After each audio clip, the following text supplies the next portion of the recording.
Régis. Oui, tiens, j'ai une petite break news qui vient d'arriver. Trêve hivernale, dernier jour des expulsions locatives. On murmure que Manuel Valls a squatté en urgence la permanence de campagne d'Emmanuel Macron. Tu vois. Est-ce que vous ne trouvez pas en ce moment que les gens sont tendus en ce moment? Ah si. Oh Ah, ça on peut plus. Pas partout, mais oui. Le débat public devient hystérique. Et d'ailleurs, à tel point que l'actualité déteint sur ma vie de quartier. Je vous explique. Hier, je vais chez mon épicier arabe, qui est chinois d'ailleurs. On parle foot. Il me dit, écoutez, monsieur Maillot. Oui, je prends l'accent belge parce que je ne sais pas faire l'accent chinois. Écoutez, monsieur Maillot, le retour de Benzema en équipe de France, c'est un scandale. Je fais, vous avez raison, c'est un scandale qu'il ne soit pas revenu plus tôt. Je dis, mais comment vous pouvez dire ça? Benzema, c'est un collabo. Je fais, bah, s'il marque 2 buts contre l'Allemagne à l'Euro, on va passer du statut de collabo à Jean Moulin, quand même. Il me dit, jamais je lui pardonnerai ce qu'il a fait à la France. Je fais, il a fait quoi? Il me dit, il a trahi l'équipe, Buena, Zaya. Je fais, bah, Zaya, c'est quand même la dernière fois qu'on a vu Benzema jouer collectif avec les Bleus sur un si petit carré de pelouse.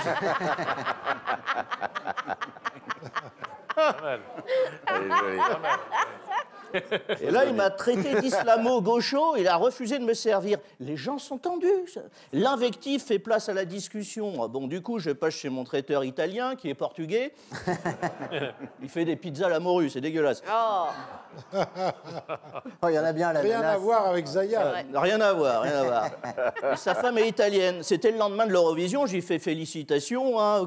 D'ailleurs, il s'appelle comment, votre chanteur là, italien qui a gagné l'Eurovision, Farinelli? Il fait, il faut arrêter avec cette polémique. C'était pas de la drogue. Je lui fais, c'était quoi, un test PCR, le gars? Hein, il nettoyait du verre cassé. Je lui dis, je remets pas en cause votre victoire, mais je savais pas que Dyson était une marque italienne quand même. Hein. Là, il m'a dit, va faux en culo comico de Bufala. Voilà. Je comprends pas bien le portugais, mais c'était de l'italien. Les gens sont tendus, les gens sont tendus. Le débat est impossible. Hein. Si t'es pas d'accord, t'es forcément contre. Je bois un verre en terrasse, je tombe sur une manif d'anti-vax.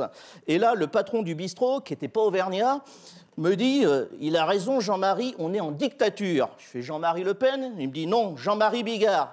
Là, tu me rassures, je pensais que tu parlais du comique à la retraite. Il me dit, le pass sanitaire, c'est la nouvelle étoile jaune, comme il dit Jean-Marie. Alors j'ai dit, je comprends qu'on puisse émettre des doutes sur un vaccin, mais de là à comparer un vaccinodrome avec le Veldiv, non, non. Hein. Oui, c'est exactement la même chose. C'est pas tout à fait la différence entre la vaccination et la déportation. Dans un cas, Doctolib te proposait rarement un rendez-vous pour la seconde dose. Il m'a traité de fasciste à la solde du lobby Macron-Judéo-Pharmaco.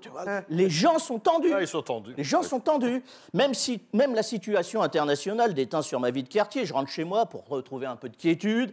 Et là, j'ai le conflit israélo-palestinien qui s'invite dans ma vie de quartier. Je vous explique, j'habite un charmant lotissement pavillonnaire dans les Hauts-de-Seine. À droite, j'ai un voisin juif. À gauche, un arabe. Depuis 15 jours, ils se balancent des cailloux à travers la tronche tous les week-ends. Ma pelouse est devenue la bande de Gaza.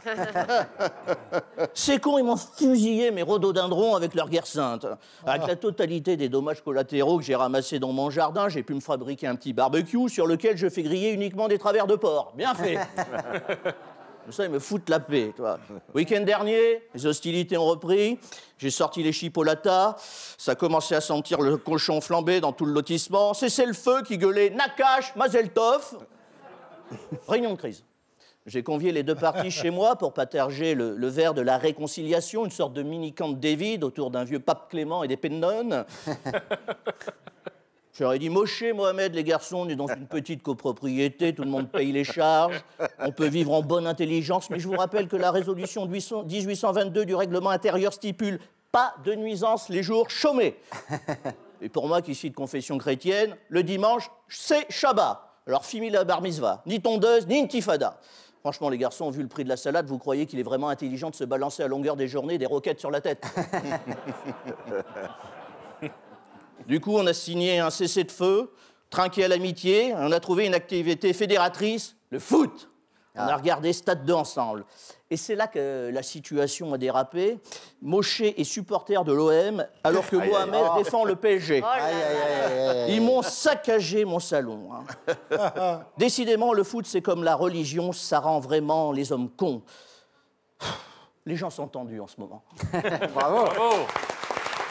Régis Maillot qui sera en tournée dans toute la France avec Pigeonnade.